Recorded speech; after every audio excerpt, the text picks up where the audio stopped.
Huh.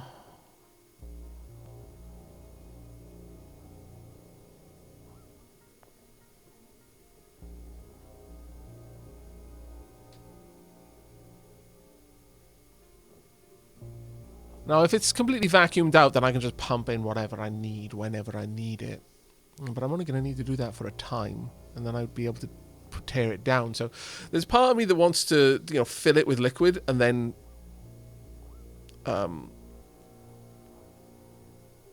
seal it off completely and remove any mechanisms to top it up. But that also feels like it's a bit negligent on my part. It's very much a, hey, nothing could possibly go wrong except everything that will go wrong kind of scenario. And I perhaps would like to avoid that. Maybe I should allow a maintenance area into this part of the base, but at the same time, if I don't... Tricky, tricky, tricky.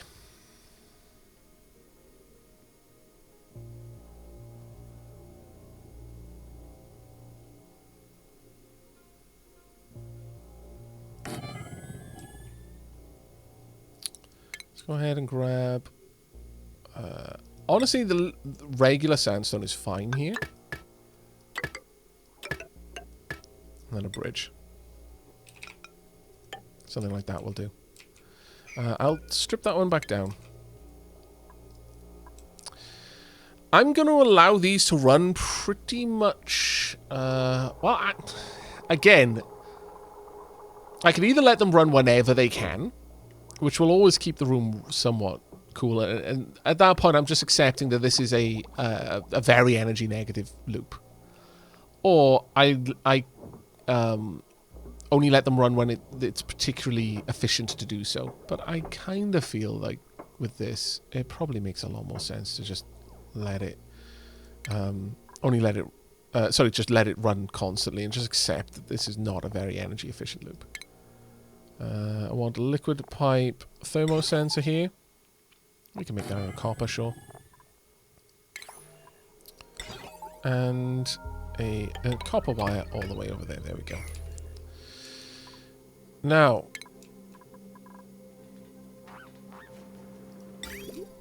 thing with this is this loop can run all the way down and then straight back up, and then the other one over here can do exactly the same. Between the two of them, they should keep this room quite chill. In terms of the gas vents, we've got the gas vents going out at nice, easy access points. I don't imagine we're going to need to bring... Oh, sorry, I just smacked the mic. I apologize there. I don't imagine we're going to need to do too much more with this. We will be bringing steam down, though. Oh, that's why I had the gas pump in there. Aha. And why we're going to need a constant top-up of liquids. Aha. Alright. Okay. That changes things a little bit because, of course, yeah, we've got two saunas.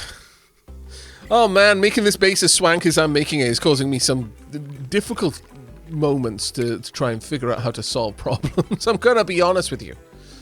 I've created a bit of a beast when it comes to actually powering all of this, but sure, alright.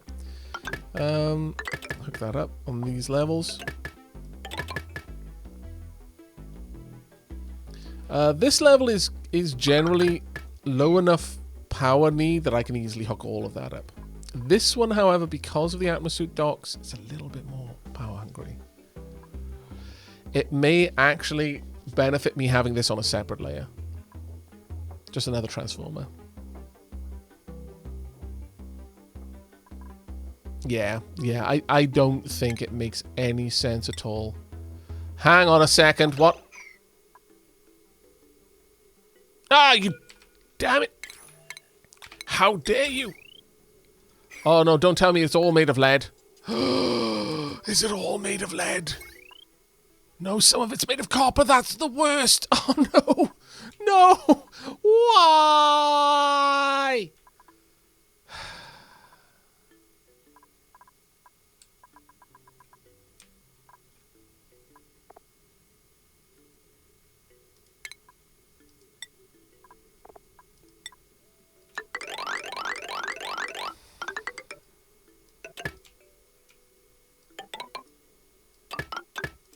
Shut up, chat. Don't even think about commenting on it. Keep your thoughts to yourselves, you scallywags. Do not mock my pain.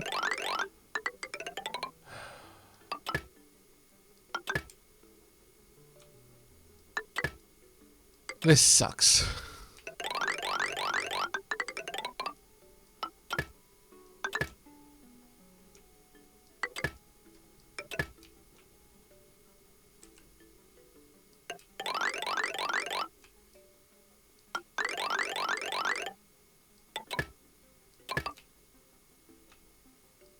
The worst part is this is going to delay getting this place set up so much because there's so many wires to fix. They're going to be carting down copper for ages as a result of this. That being said, I can make it a little bit faster by telling them to actually store copper in the nearby storage lockers. Anything I'm using to build a lot of, I can use there. Who makes their bloody wires out of lead? Me, apparently.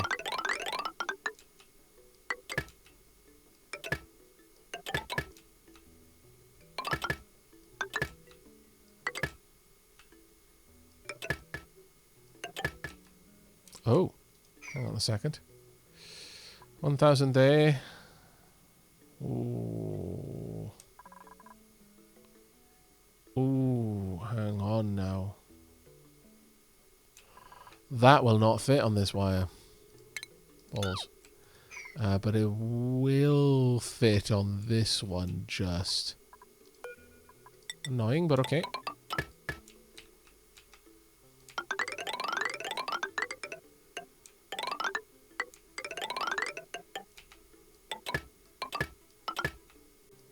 What I wouldn't give for a blueprint mod.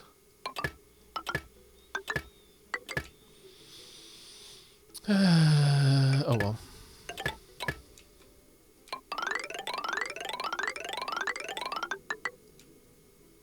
Hey, Dr. Having Dog Mum.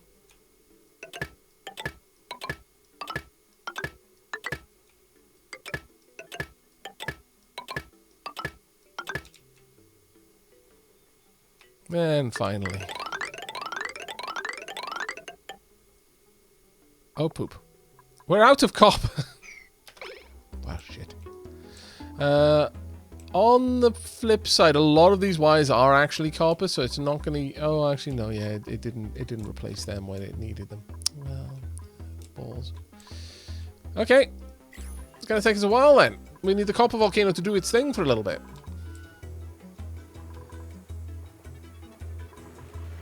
Everything's going up here. Not going terribly, thankfully. Sweepers are out there doing God's work, collecting all of the copper. Ah, you little scallywag, get out! Did you escape from in here? No, you didn't. Okay. Everyone's rushing over there now to kill it.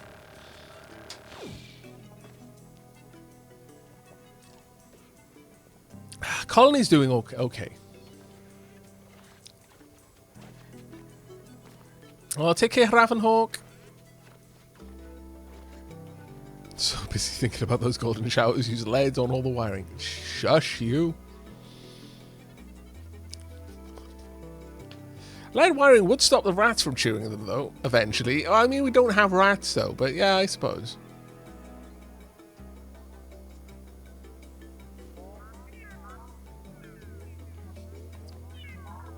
But I'm very glad to see that the sweepies are doing their thing a little bit more at this point.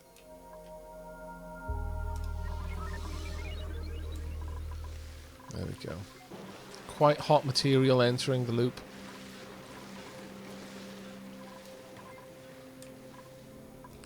Little bit by little bit, things are doing reasonably well. How are we doing for gas? Oh, we're doing alright, actually. Got a bunch of steam over there, which we are sending into the steam room. Which is almost certainly going to be overwhelming the steam room a bit.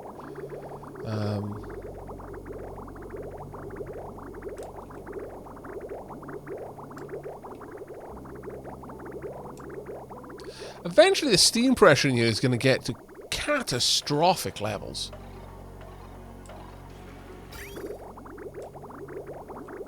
Huh. Does this ever shut down? Oh, yes, yes it does. Okay, so let's have a look. You.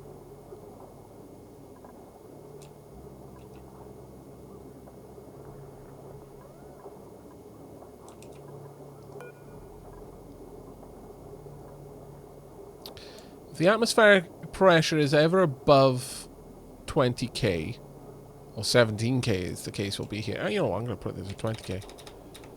Maximum. Then it will force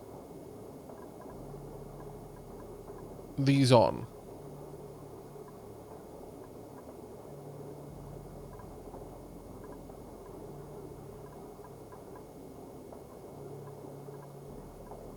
From what I can tell.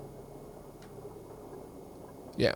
If ever the atmospheric here hits 20k, it'll force the steam turbines on, even if it's not the best temperature in here. It'll also prevent any more liquid from entering the system, which will cause an overflow pipe to take that liquid away and dump it into this river. So yeah, we have got actually all of that set up. That's fine. So we have effectively tamed that steam. We made this gas pump out of thermium. Dear God, it'll overheat at like just shy of 1,000 degrees. That is fine. That is fine. It's very hot steam.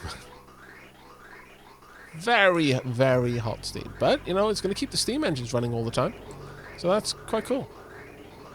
Mind you, there's a lot of steam in here that is extremely, extremely not 400 degrees. So, you know, things are going. We're using natural gas when we've got it. We've got 2 tanks filling up with petroleum, so we're not using that very aggressively. We've got 2 full areas of coal over there. You know what? That's actually doing reasonably well. We have got a lot of molten slicksters now. This is good times. What we don't have is very hot CO2 in here. In fact, we've got really not hot CO2.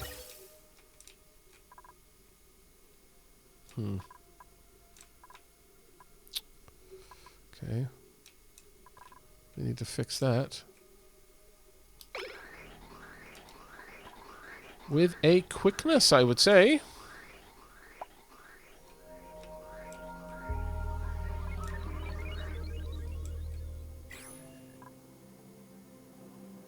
Carbon dioxide down there. And we've got a lot of CO2 down here, but it's going to be cold. Well, actually, no, that's not true. We've got quite a lot of CO2 down here, and it's not that cold. So, maybe we should actually create a gas line taking that up.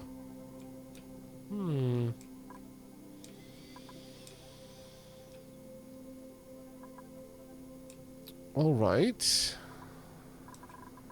That heads up here, goes through a gas vent, gets added into the line, otherwise it gets vented all the way up there. Let me just double check that. So, I believe this sensor triggers on this being natural gas gets up there, and only CO2 goes this way.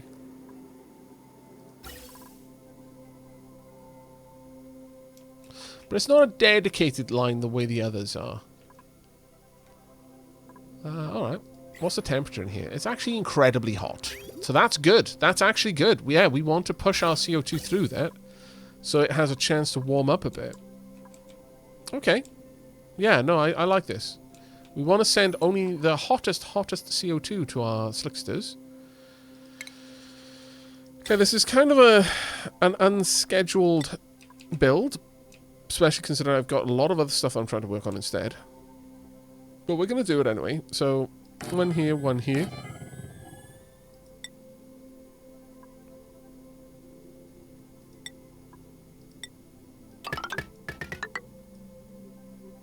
Got a lot of igneous rock, but I've got an awful lot of sandstone. It's fine. We'll pop in an Atmos sensor made of iron. And And sadly, this is all going to have to be made of iron.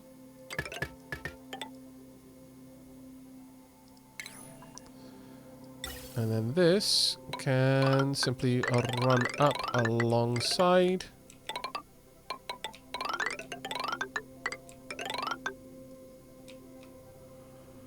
It'll have to follow along here. I was hoping that I could be a bit cheeky there, but sadly no.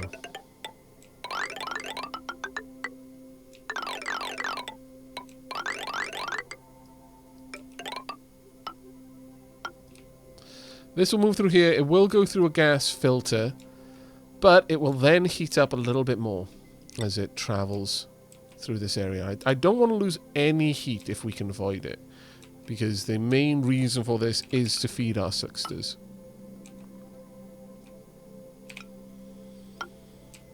And if we can get that gas to warm up enough moving through these pipes, like that CO2 is entering at 88.2, it's leaving at 90, which is basically, from what I understand, the temperature of the water. Well, actually, it's not even that. Some of this water is very much not that temperature, which is a shame, but oh well. We are pumping a lot of heat into it thanks to those two thermal equituners, though. Why make the pipe insulated at this point? Well, I'm trying to farm molten slicksters, not slicksters in particular. Slicksters eat CO2, and they will produce crude oil. Molten slicksters eat CO2 and will produce petroleum. The crude oil I'm using to produce petroleum by refining it into petroleum, but that's an energy intensive process. The slicksters will do it basically for free. But the thing with the molten slicksters, they require a significantly higher temperature. Let me bring that up for you. They can live between 75 to 270, but they're comfortable between 90 and 250. A regular slickster, by comparison, can live between 35 to 160 and is comfortable between 50 and 140.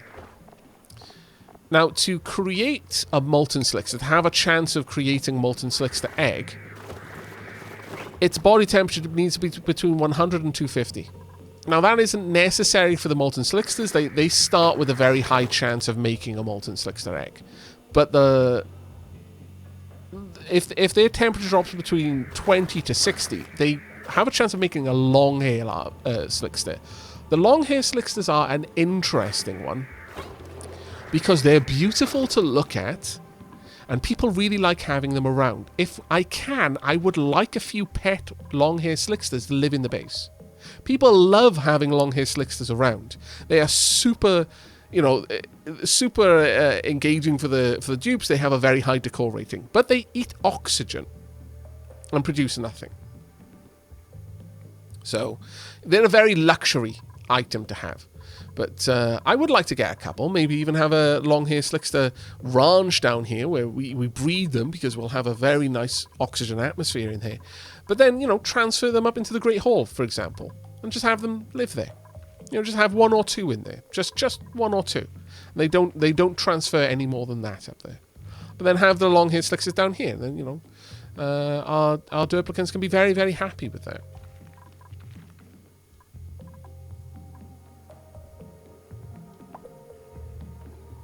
Hello, Marazin, how you doing? And hello, Vidiva.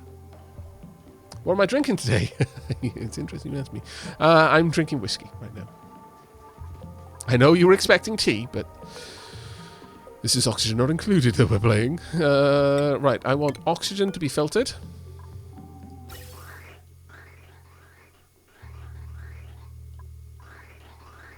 I want CO2 filtered down here. Oh, wait. I do want CO2 filtered here, but I'm going to need to make an overflow valve there as well. And then I want oxygen filtered here. Now, the reason why I need to make an overflow valve, and this is a really, really important one, is that a gas filter will not allow a gas out of the wrong port. Unlike other ways of like using mechanical gas filters, the actual gas filter building, if it has CO2 there, but there's no CO2 needed up here, the CO2 will simply back up and it won't go anywhere, which will stop this entire system. I need to say, look, I want to give priority to this, but if they can't accept any, then you should just dump it somewhere. And we'll achieve that by doing this. And then having a gas bridge right here. Because the gas bridge will give priority. An input port has priority over just passing it by. So if this CO2 goes up here, and it can fit through this bridge, it'll take that route. But if it can't, because that bridge is already backstuffed with CO2, because this canister has been made and filled with CO2, but no one's used it, it'll take this route and enter the system again, and only oxygen will be filtered out there, and every other gas will just be dumped out of the base. Yay, Oni Madness! Hello, Kenny, how you doing, buddy? Aavak, it's 9 in the morning. Not one to judge for day drinking, but it's early. Not by my body clock, Rosa. It's very early for you in terms of how long you've been awake, if you got up at like 6 or something like that, but understand that my circadian rhythm is... looking dapper.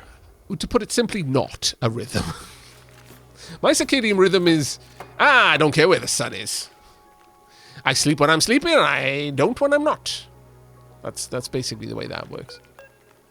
So for me, it's significantly later than 9 a.m. I really do want that broken down there. Thank you very much, she's a geek. Diolch yn fawr iawn for the ghost sub? For the gift sub. The ghostly gift sub.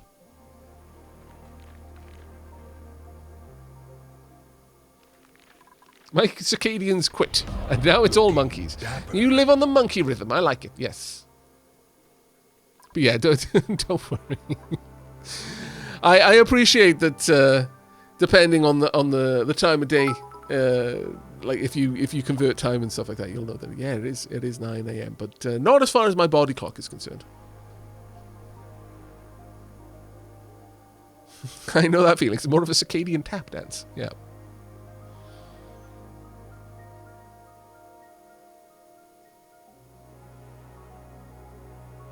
I'm glad you won a pool, mate. I hope your friends... okay, what I was going to say, and I'm going to highlight this just because it's one of those weird little things, like weird little ticks, and I think it's useful sometimes to just kind of highlight, well, weird, why did I want to put it like that? I was going to say, I hope your friends took it well, that you came out to them. And what I meant to convey was, I hope they were supportive of you coming out to them. Language is a funny old thing. But either way, well done, mate. Oh, wait, no. I refuse. This is made of lead. No. Phew. By the way, Aavak, is there a reason your sleep schedule is the way it is? I work for myself. Okay, so... Thank you very much for the hype train, by the way. The long answer is I am in the very enviable position where I am not forced to conform to the whims and whimsy of office hours, which I think are rather silly to begin with. But also, I live in the modern world where I've got light bulbs and such, so, I'm also not forced to conform to whether there is light enough to see by, etc., etc. So, I live in a great time right now. Well, that's very relative considering what's going on in the world, but in regards to when I need to sleep, at the very least, the short answer is I work for myself, so... it is never really... Work-life balance is a thing that I'm still working on, let's put it that way. But I feel that I am getting better at it, but also it has afforded me the opportunity to experiment with things a little bit. I sometimes talk about, or perhaps often talk about, to be honest, with like eating... and general schedules, like, traditional wisdom would dictate that doing things in this order is the best way of doing it, and I've not found that to be the case for me. I found that my body has responded very, very well to in a nutshell, sleeping when my body tells me I'm tired and eating when my body tells me I'm hungry. And if my body doesn't tell me I'm hungry for days at a time, then I just don't eat for days at a time, and it works well for me. And likewise, if my body says, yeah, I want a nap after 6 hours, I give it a nap. I'll have an hour's worth of sleep, and I'll wake up and I'll feel incredibly refreshed, and I'll go for another 6 hours. I don't have that wind up and wind down time that seems to happen on the for a lot of my friends describe from, sleeping for the 8-hour cycle. Now, I know a lot of people will have anecdotal, comments like, "Oh, that's really unhealthy." It doesn't seem to be unhealthy for me.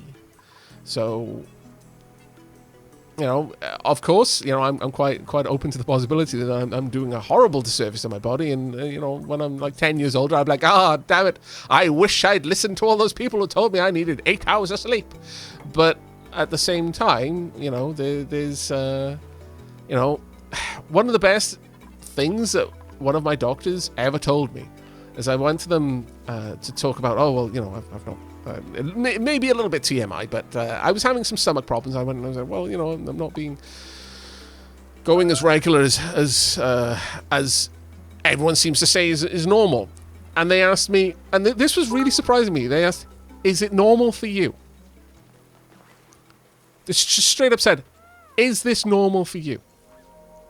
I said, "Well, yeah, kind of, actually is. Yeah, no, I've never really done, kind of operated on the same schedule as other people seem to talk about." And they said, "Well, if it's normal for you, unless there is some direct problem that you're dealing with, like something has changed, that's just the way you work.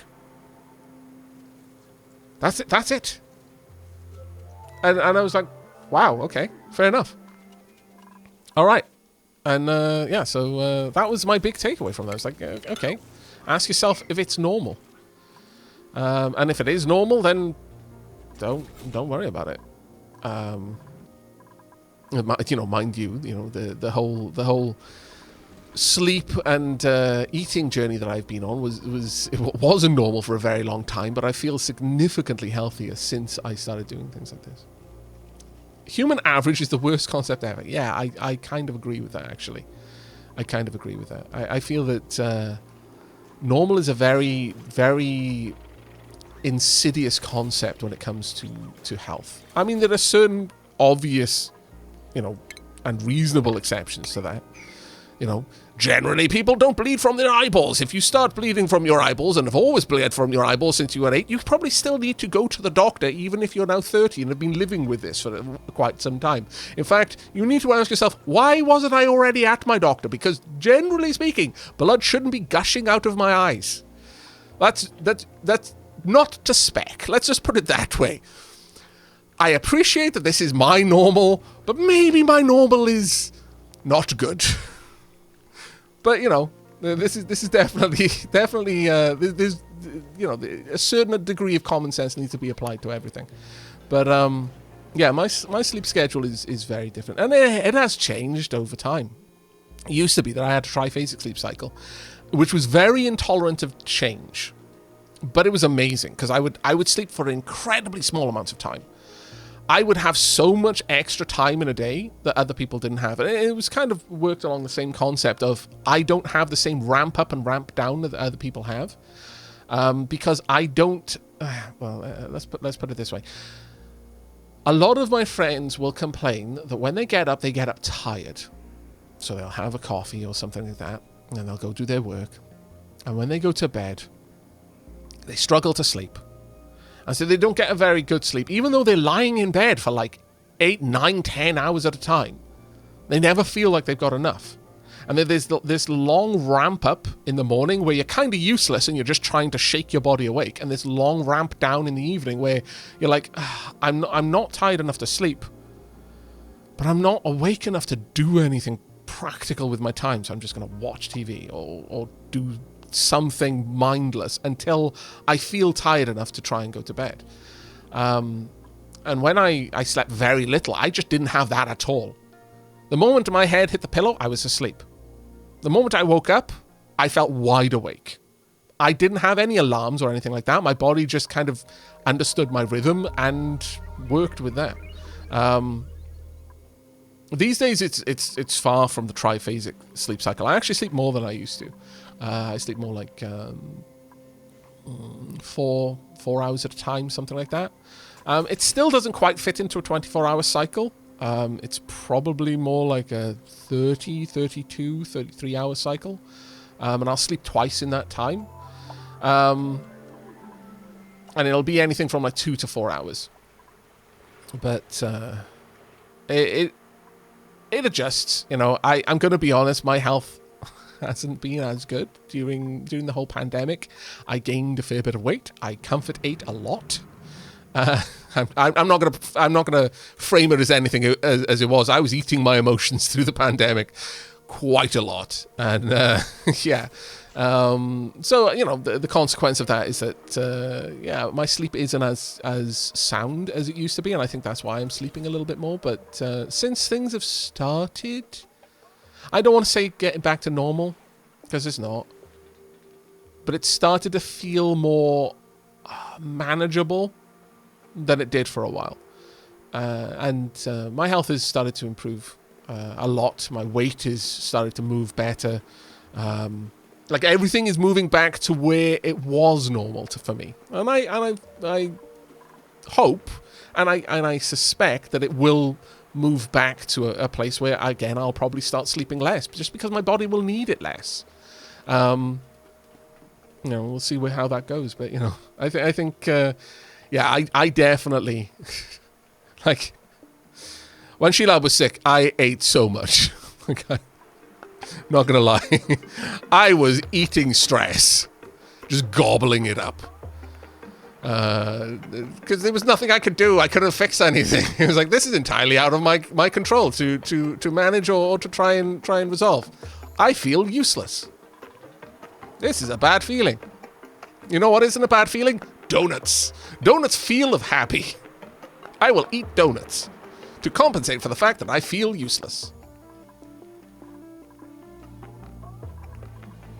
Right. I won't set you if the pressure is up. Yeah, you know what? Above 1,000 is good. And since we've got the main power spine down here, we can actually tap into that. Oh no, donuts are my weakness as well. I know, right? I think donuts are most people's weakness. Yeah, Sheila is doing much better now. She's doing a lot better. Oh my lord, really? Ouch. Okay. That is a bit rough. Huh.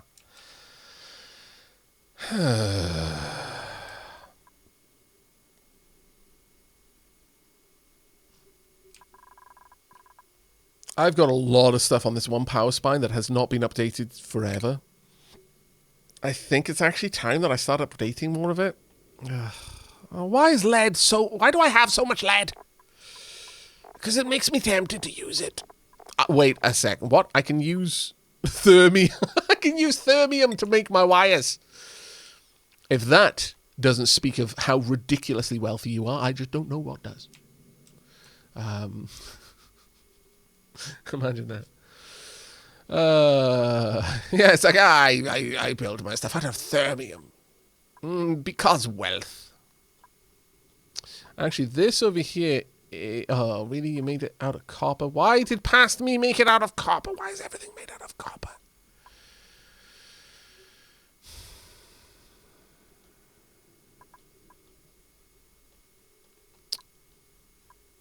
All right. I've got a fix.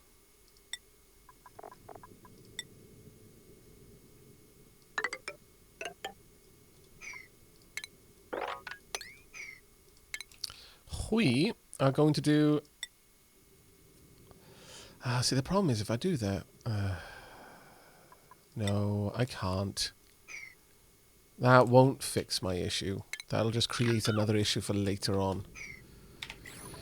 Let's not kick the can down the road. Let's address the main issue, and that is that my power spine, that is vast and wonderful, is currently running way too much in this whole place. So I need to replace this. So iron it is. My iron won't last very long, I'm going to be honest.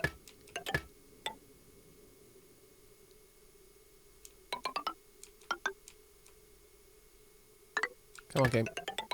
Work with me here. Yeah, don't need to connect up there.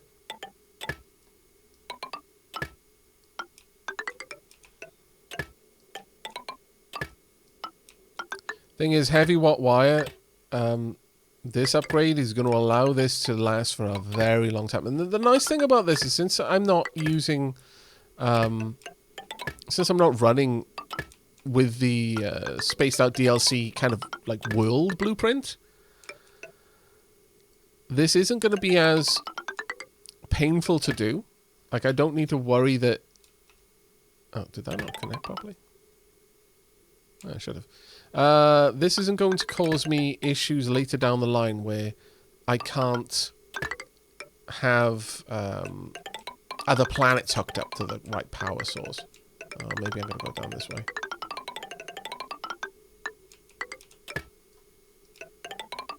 But this is a hell of a job, and it's one that's kind of been outstanding for a long time.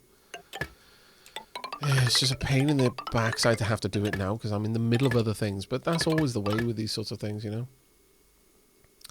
Let's unpause it. Peeps, I need you out here fixing all of this stuff. Looking dapper. I think I'm almost at the end of this route to the wire, though, which is great. Yeah. Okay, so that's one part that is going to need a hell of a lot of upgrading. But, you know, we'll get there. And all the way down here. Now, my massive stock of iron, not going to have a lot of that for very long. But the plus side here, the big takeaway, is that a lot of this iron is coming from space. And it's effectively a renewable resource because of the way that asteroids work. So, I'm not massively concerned here. And once all of this is hooked up, we're not going to have the chance of this wire burning out. Because the reason I'm having to replace it is that presently, this wire is having to take a much greater load than it's certified for. Is certified the right word? I'm not actually sure about that. Let's carry on down this way.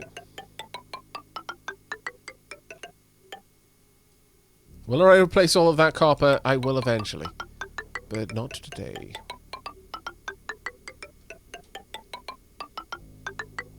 Oh my lord, this is a long wire.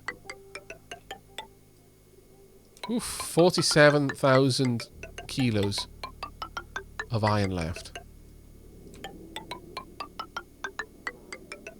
We still have to go to space to set all of that stuff up there as well. But we're almost covered the lower part of the base, which is a big upgrade. But oh my lord, our dupes are going to be busy for ages dealing with this. Absolutely ages. And there's part of this that we can't actually upgrade. Not easily, anyway. Ah, bollocks, that's going to be annoying. Pro tip, everyone. Don't build things sorry, don't use power that doesn't use transformers just because it's easy. You create a bigger problem for yourself later down the line. Please no save right now. Bad time for save.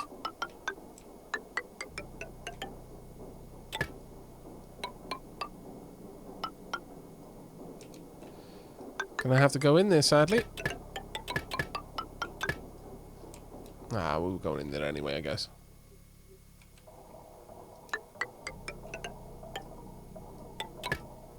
But this is very much a lesson in don't kick the can down the road. You will regret it later. Even if you have to use 2 transformers to get enough power, it creates a bridge that you can only need to upgrade up to.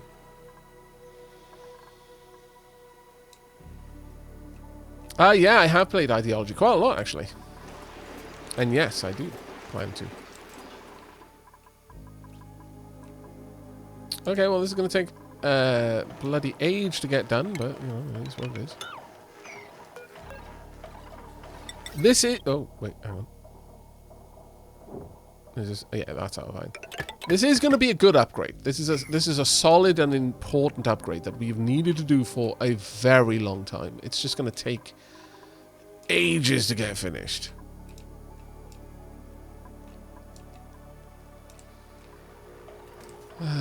This system down here hasn't actually been set up. I was going to use that to move very super hot CO2 over to the slicksters, but I keep having other plans.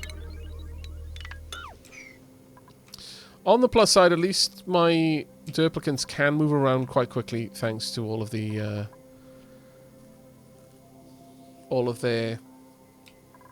the transit tubes. So yeah, there is that. And we're going to be replacing some of the copper wires, which means we're going to have copper available to process. On that note, I should go over here and make sure that there's copper being processed, shouldn't I? I believe that one's automatically set to steel.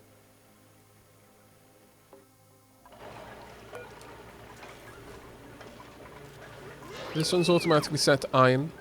This one's automatically set to tungsten, sorry. This one we can... Yeah, we've got 5 tons. Let's go ahead and do 50 crafts of copper.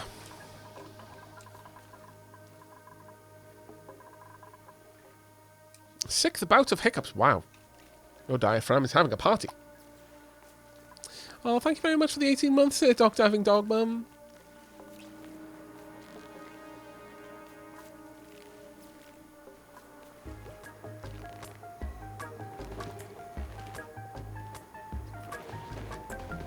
Just checking out your message now, VD.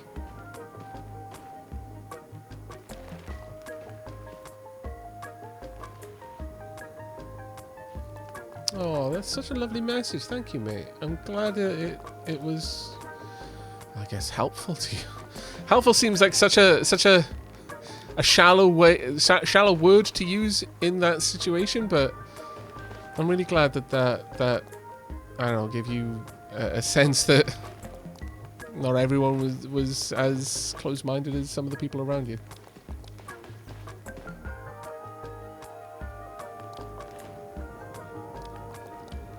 I'm really, really glad that had helped you, buddy.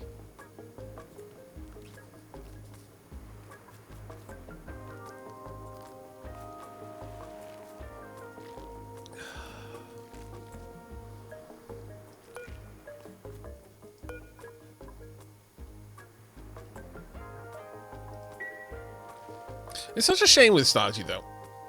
This is going to go off topic a little bit.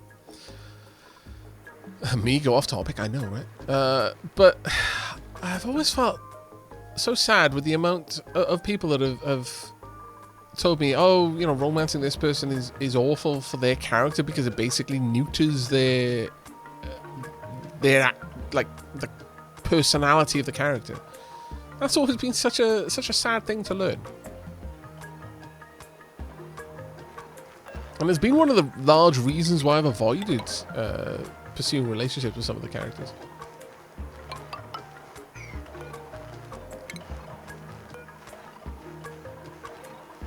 Right, I'm going to deconstruct this as a very high priority. I'm going to replace that with a heavy watt joint plate.